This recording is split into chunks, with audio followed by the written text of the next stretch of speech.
बहुत सारे साधकों का ये कहना होता है या सोचना होता है कि क्या अप्सरा साधना करने के बाद में अप्सरा हमारी ज़िंदगी को बर्बाद कर देती है, अथवा अप्सरा आजीवन जो है आपको परेशान करती है या अपनी इच्छा को मानने के लिए आपको मजबूर करती है या आपको अपने अनुसार चलाने लगती है। और साथ ही साथ जिस भी रूप या जिस भी संबंध से आप उसकी साधना करते हैं वह से संबंधित आपका जो रिश्ता होता है उसको नुकसान पहुंचता है। जैसे माँ के रूप में करेंगे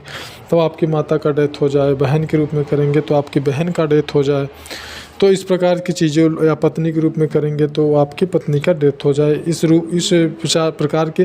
भ्रम जो है सोशल मीडिया पे फैलाए हुए हैं, जो कि बिल्कुल गलत है। उसका कोई मतलब नहीं, उसका कोई मतलब ही नहीं है। अब जहाँ तक की बात करते हैं कि कुछ लोगों का ऐसा भी मानना होता है कि जिस प्रकार से अन्य शक्तियों को सिद्ध कर लेते हैं और उनसे जो है मारण, सम्मोहन, वशीकरण, उच्चाटन, इस प्रकार की क्रियाएं कराते हैं, तो ऐसी क्रियाएं क्या देवी मतलब अप्सराओं के द्वारा हो सकता है? क्योंकि इस विचार से भी बहुत सारे साधक इनकी साधना करते हैं और उनके मन में रहता है कि जिस प्रकार से निम्न शक्तियों को जिंद, ब्रह्म राक्षस, चुड़ैल, पिशाच, इस प्रकार की जो चीज़ें हैं, जिस प्रकार से ये जो है साधकों को इनके द्वारा जिस प्रकार से मारण की क्रिया या फिर विद्वेषण की क्रिया, उच्चाटन की क्रिया, सम्मोहन की क्रिया या वशीकरण की क्रिया कराई जाती है, इस प्रकार की क्रियाओं को साधक सोचते हैं कि देवी ऋषि या अन्य किसी भी अप्सरा को सिद्ध कर लेने से वो भी इस प्रकार की जो है क्रियाओं को करने में सक्षम हो जाएंगे या करवा लेंगे। यानी तात्पर्य यहाँ पे कुल मिला के है कि आप उनको अपने मन के मुताबिक आप जो चाहेंगे आपकी हर मनोकामना वो पूर्ण कर देंगे, तो ये बिल्कुल गलत है, ऐसा नहीं है। ये आपको समझना होगा, क्योंकि जो सात्विक शक्तियाँ होती हैं अथवा जो राशिक शक्तियाँ होती हैं वो कभी भी किसी भी प्रकार से अन्य दूसरे व्यक्ति को नुकसान पहुंचाने के किसी भी प्रकार के प्रयोग का समर्थन नहीं करती हैं। आप अपने लाभ के लिए अपना मार्गदर्शन उनसे प्राप्त कर सकती हैं कि हाँ मैं कब करूं, क्या करूं, कैसे करूं, तो वो आपके हर उस इच्छा को पूरी कर सकती हैं जिस इच्छा को पूरी होने से अन्य दूसरे किसी व्यक्ति को किसी प्रकार का कोई नुकसान ना हो, उसका अहित ना हो, उसको हानि ना हो। ऐसे सभी आपकी इच्छाओं को, ऐसी सभी आपके लालसा मनोकामना को वो पूर्ण कर सकती है। लेकिन यदि आपकी मनोकामना से, आपकी इच्छा से यदि किसी अन्य व्यक्ति को किसी प्रकार का कोई नुकसान पहुँचता है, हानि पहुँचता है, तो फिर वह उस कार्य को कभी भी उस कार्य का समर्थन नहीं करती हैं और ना ही कभी वो उस कार्य को करती हैं। और ऐसी स्थिति में अगर आप ये सोचते हैं कि वही मतलब अप्सरा, वही देवी, वही शक्ति स्वयं अपने साधक को नुकसान पहुंचा सकती है,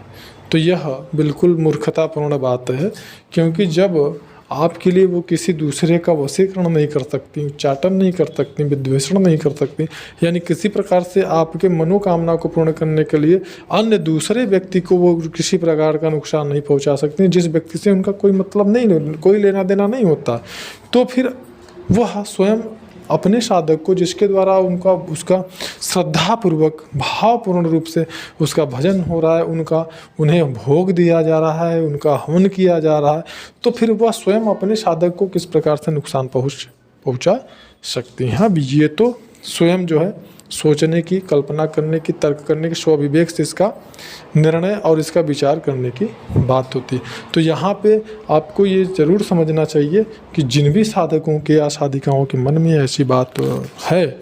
कि इनको सिद्ध करने से हम किसी भी प्रकार से वशीकरण, उच्चाटन, विद्वेषण, सम्मोहन आदि क्रियाओं को जो है हम का मतलब कि वो कर सकते हैं किसी दूसरे के प्रयोग, तो ये सोचना बिल्कुल गलत है, ऐसा नहीं। हाँ, ये आपके लिए जैसे कुछ भी आप करना चाहते हैं उसके लिए इनसे आप मार्गदर्शन प्राप्त कर सकते हैं। हाँ, हम ये करें ना करें, लाभ होगा हानि होगा, या फिर इसको हम कैसे करें तो इसमें हम सफल हो जाएंगे, इस प्रकार का मार्गदर्शन वो आपका ज़रूर कर सकते हैं। और दूसरी चीज़, जहाँ पे जिस जगह पे आप सत्य पर हैं, धर्म पर हैं और आप उस मामले में ठीक हैं, मतलब बिल्कुल सही हैं, वहाँ पे ये दैवी शक्तियाँ आपका सहयोग कर सकती हैं और वो आपको निश्चित रूप से उस मामले में आपको लाभ प्राप्त होता होगा। और ये जहाँ जिस प्रकार से सोशल मीडिया पे ये दुष्प्रचार फैलाया गया है कि ये शक्तियों को सिद्ध करने से धन ला कर देंगी, कोई मोती ला कर देती है तो कोई माणिक ला कर देती है तो कोई आपको विशेष प्रकार की औषधियों को ला करके देती है, इस प्रकार की जितनी सारी चीज़ें हैं ये बिल्कुल भी पूर्ण रूप से ये भ्रम है, बकवास है, इनका कोई मतलब नहीं है। हाँ, अगर किसी प्रकार की कोई जड़ी बूटी की विशेष जानकारी आप चाहेंगे तो उससे संबंधित आपको जानकारी इन्फॉर्मेशन प्राप्त हो सकता है। किसी जगह पे कोई मूल्यवान वस्तु या खजाना इत्यादि है, वो भी उसकी जानकारी आपको दे सकती हैं यदि आपने उनको सिद्ध किया है तो।